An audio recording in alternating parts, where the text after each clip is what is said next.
E como nesse programa a gente ri pra não chorar, tem que ter aquela trilha sonora, né, Robson? Pode soltar aí.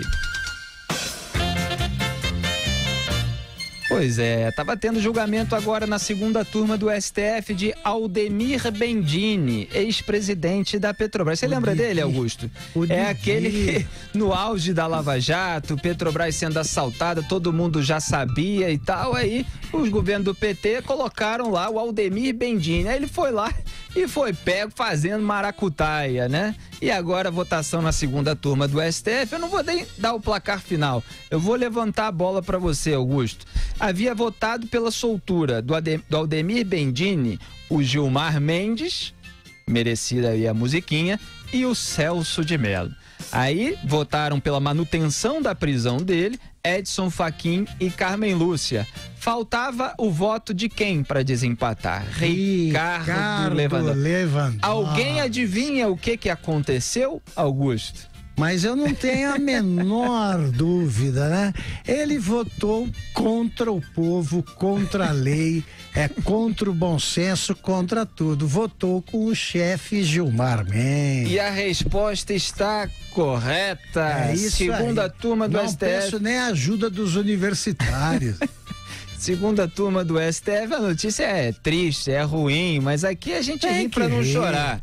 Acabou de soltar, portanto, o ex-presidente da Petrobras, Aldemir Bendini, por um placar de 3-2. Quer dizer, saiu o Dias Toffoli da segunda turma, mas o Celso de Mello tá lá fazendo o papel dele, se juntando a Gilmar Mendes e Ricardo Lewandowski. Zé Maria Trindade, se continuar assim, é isso. A Lava Jato, as operações que se inspiraram também em todo o movimento contra a corrupção, vão prendendo as pessoas e o STF vai soltando.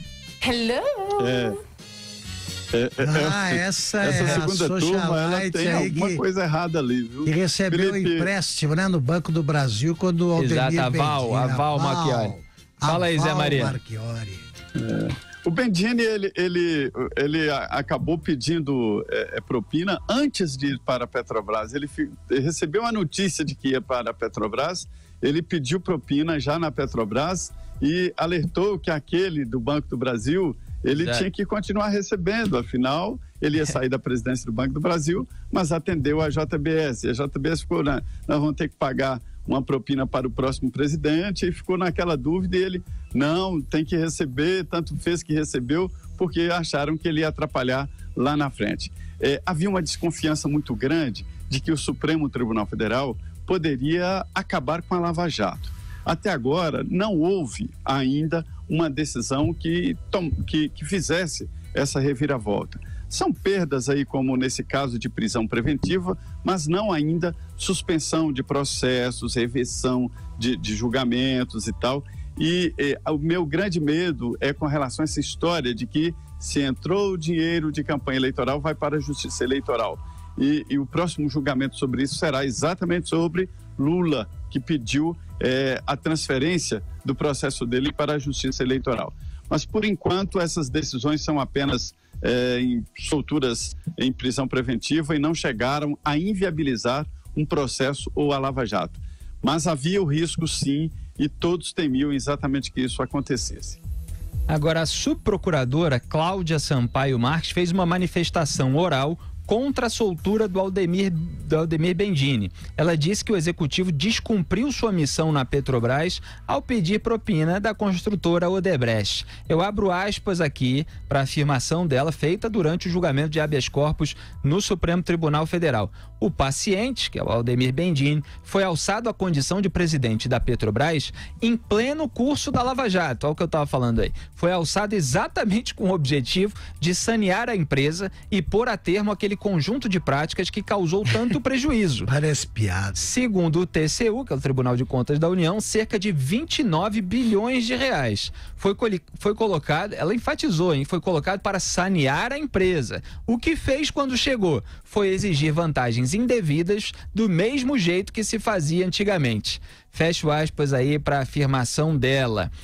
O Aldemir Bendini, é bom registrar que está preso desde 2017 e em 2018 foi condenado em primeira instância a 11 anos por corrupção e lavagem. A defesa do Bendini alega que não há mais elementos para manter a prisão preventiva, uma vez que os bens estão bloqueados e o Bendini já não ocupa cargo público. Não há absolutamente nada que indique que voltará a delinquir, foi o que afirmou o advogado Alberto Toron. São sempre os mesmos, ou é o Toron ou é o Cocai, a gente conhece muito bem esses advogados. Contratou esse tipo de advogado, pode prender que é culpado.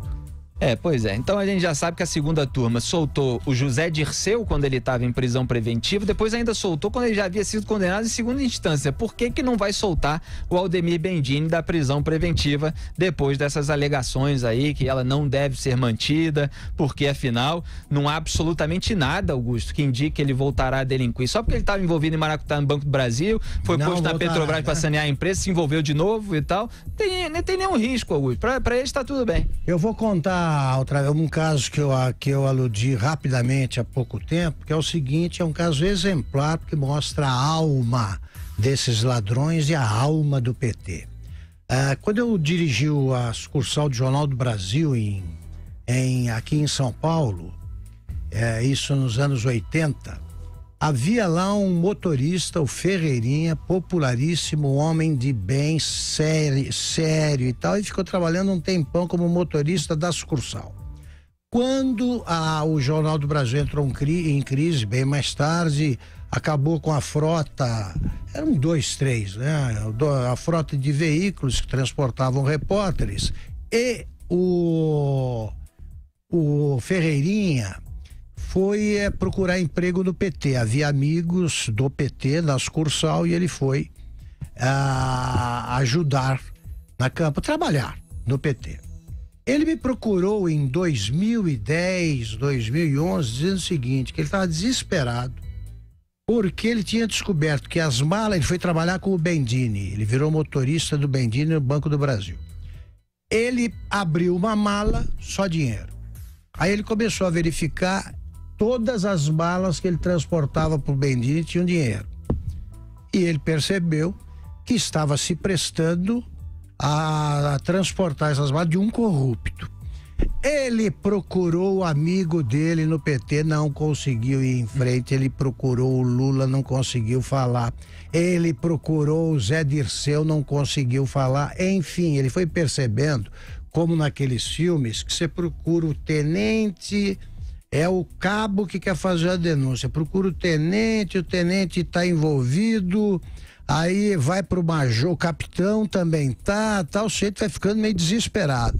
Ele procurou, eu tentei passar para frente essa pauta e nenhum jornal, na época eu não dirigia jornais, nenhum jornal estendeu a mão às denúncias do Ferreirinha. Muito depois descobriram que o Didi, como chama, é bandido. Pois bem, o Ferreirinha tentou dizer isso, um homem do povo, tentou dizer isso desde 2010, 2011, por aí. Não conseguiu porque ainda não havia Lava Jato. Agora é assim que o PT trata testemunhas. O Ferreirinha foi demitido.